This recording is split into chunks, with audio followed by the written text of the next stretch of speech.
안녕하세요. 2월 10일 생명의 삶 큐티입니다. 오늘 본문은 요한복음 11장 36절부터 44절 말씀입니다. 이에 유대인들이 말하되 보라 그를 얼마나 사랑하셨는가 하며 그중 어떤 이는 말하되 맹인의 눈을 뜨게 한 이 사람이 그 사람은 죽지 않게 할 수 없더냐 하더라. 이에 예수께서 다시 속으로 비통히 여기시며 무덤에 가시니 무덤이 굴이라 돌로 막았거늘 예수께서 이르시되 돌을 옮겨 놓으라 하시니 그 죽은 자의 눈이 마르다가 이르되 주여 죽은 지가 나흘이나 되었음에 벌써 냄새가 나나이다. 예수께서 이르시되 내 말이 내가 믿으면 하나님의 영광을 보리라 하지 아니하였느냐 하시니 돌을 옮겨 놓으니 예수께서 눈을 들어 우러러 보시고 이르시되 아버지여 내 말을 들으신 것을 감사하나이다. 항상 내 말을 들으시는 줄을 내가 알았나이다. 그러나 이 말씀하옵는 것은 둘러선 무리를 위함이니 곧 아버지께서 나를 보내신 것을 그들로 믿게 하려 함이니이다. 이 말씀을 하시고 큰 소리로 나사로야 나오라 부르시니 죽은 자가 수족을 배로 동인 채로 나오는데 그 얼굴은 수건에 쌓여 있더라. 예수께서 이르시되 풀어놓아 다니게 하라 하시니라. 아멘. 예수님께서 사랑하는 친구 나사로가 죽었다는 소식을 듣고 제자들과 함께 나사로의 집으로 오셨습니다. 그런데 나사로는 이미 죽은 지 나흘이나 지난 상태였습니다. 그런데 예수님께서 나사로가 죽었다는 소식을 아시고 비통히 여기시면서 나사로의 무덤으로 향하였습니다. 그리고 나사로의 무덤을 막고 있는 돌을 옮기라 말씀하시면서 무리들 앞에서 하나님께 기도합니다. 하나님께 기도한 후 무덤을 향해서 말씀하십니다. 나사로야 나오라. 나사로야 나오라.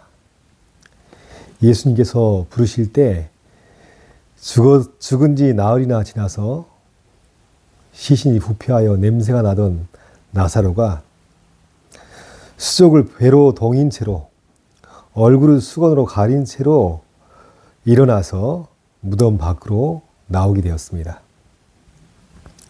예수님은 사람들에게 풀어놓아 다니게 하라 말씀하시면서 죽었다가 살아난 나사로를 다시 살려내시고 죽음에서부터 자유케 하셨습니다. 예수님은 요한복음에 7가지 기적을 나타내셨는데요. 가나의 혼인잔치에서 물을 포도주로 변화시킨 사건, 왕의 신하의 아들을 고치신 사건, 베데스다 연못가에서 38년 된 병자를 고치신 사건을 포함해서 모두 7가지 기적을 행하셨습니다. 이것은 하나님 나라가 어떠함을 나타내는 7가지 표적인데 그 7가지 기적은 죽은 나사로를 살리신 표적으로 완결되고 있습니다.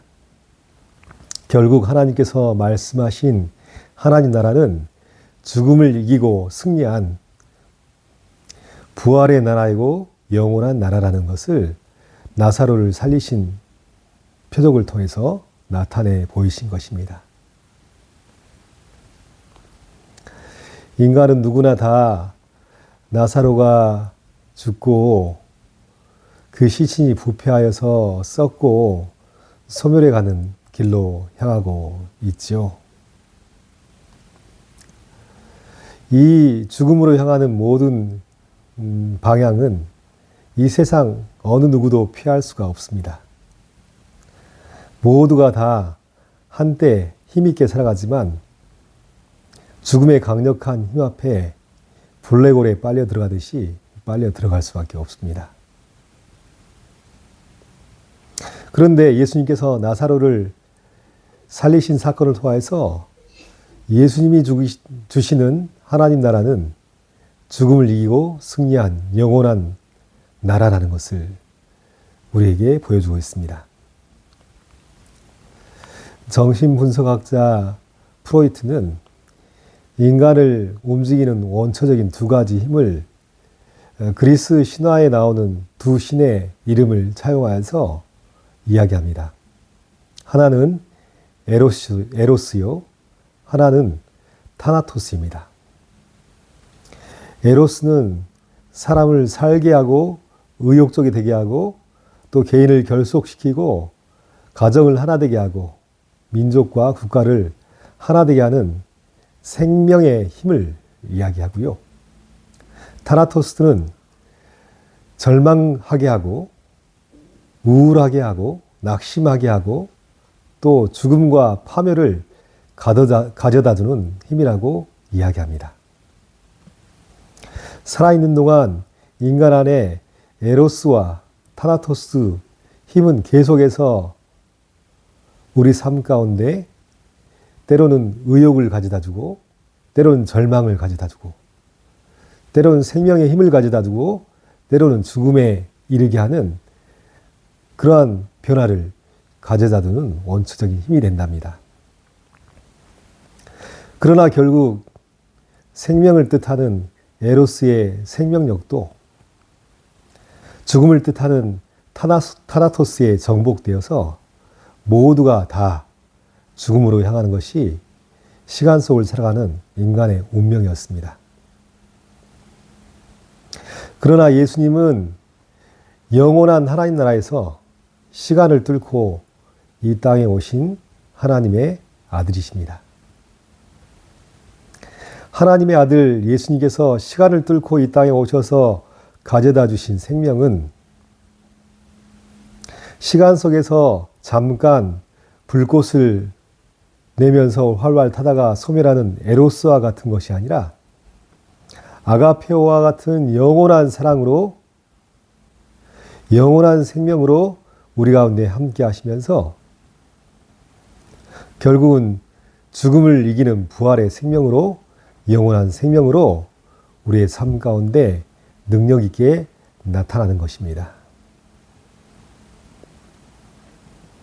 그래서 모든 믿는 믿음의 성도들은 죽음에 굴복하지 않고 예수 그리스도와 더불어서 부활이요 생명이신 예수님과 함께 영원한 생명과 소망 가운데 살아갈 수 있게 되었다는 것을 의미합니다. 저도 한때 가을에 낙엽이 떨어지고 떨어진 낙엽이 땅 위에서 뒹구는 것을 보면서 인생의 허무함을 느꼈습니다. 결국 살다가 병들고 늙게 될 것이고 죽음에 이르게 되는 인간의 운명을 보는 듯 가을에 떨어지는 낙엽을 보면서 염세주의적 비관론에 묶여 있었습니다.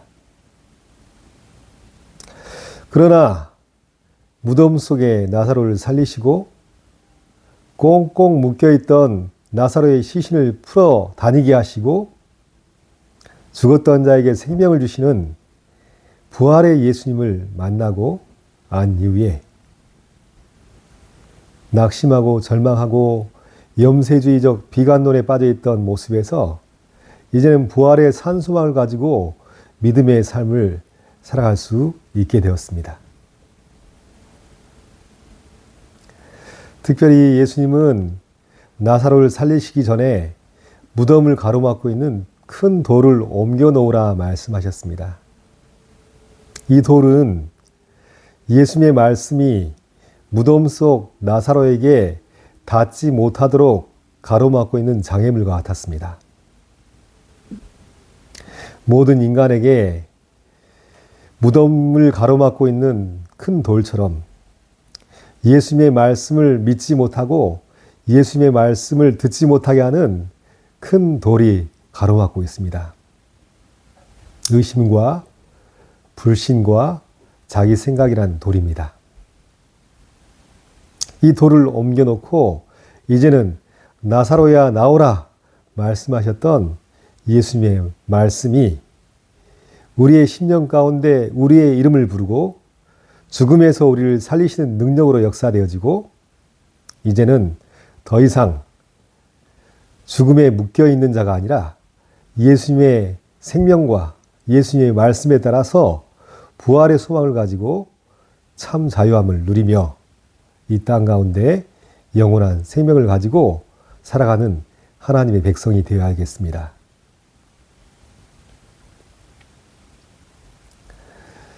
우리는 이미 십자가에 죽으시고 부활하신 예수님께서 이루신 하나님 나라 가운데 들어온 존재입니다. 예수 그리스도께서 우리의 죄를 용서하시고 죄와 사망의 권세를 깨트리시고 우리를 하나님 나라의 백성으로 삼아주셨습니다. 오늘 죽은 지 나흘이나 지났지만 무덤 속에서 죽어있던 나사로를 살리신 예수님께서 영원한 생명으로 우리와 함께 하십니다. 이 사실을 믿고 매일매일 부활의 생명 가운데 믿음으로 승리하는 삶을 살아가시기를 예수님의 이름으로 축복합니다. 기도하겠습니다. 하나님 아버지, 예수님께서 시간을 뚫고 우리 가운데 찾아오셨습니다. 시간 속에서 생로병사의 과정을 겪으며 시간 속에서 결국 죽음으로 끝나버릴 인생이었지만 영원한 하나님 나라의 하나님의 아들 되신 예수님께서 죽음을 이기는 사랑과 생명으로 우리와 함께 하시고 우리를 살리심을 감사합니다. 이제는 부활이요 생명이신 예수님께서 늘 항상 나와 함께 하심을 믿고 신뢰하며 믿음의 삶을 하루하루 살아갈 수 있도록 역사해 주시옵소서. 오늘도 말씀 주심을 감사하며 예수님의 이름으로 기도합니다. 아멘.